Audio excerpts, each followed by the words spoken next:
திருமஞ்சனத்துக்கு ஏதாச்சும் பால் தயிர் வாங்கி தரதா இருந்தால் வாங்கிட்டு வந்து கொடுத்துருங்க.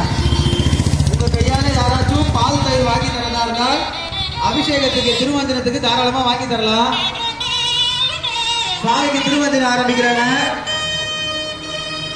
யாராச்சும் பால் தயிர் வாங்கி தரதா இருந்தால் வாங்கி கொடுத்துருங்க.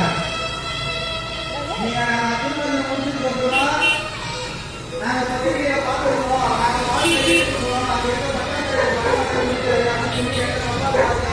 இவர் என்ன கோயில் ஆகுது? பெருமாள் கோயில் உள்ள இருக்கு ஏதோ, அதான்.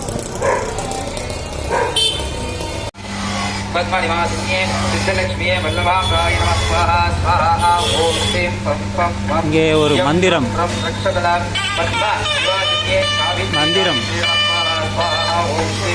இது ஒரு சாலையிலே இந்த சத்தம் கேட்டு எடுத்துக்கொண்டு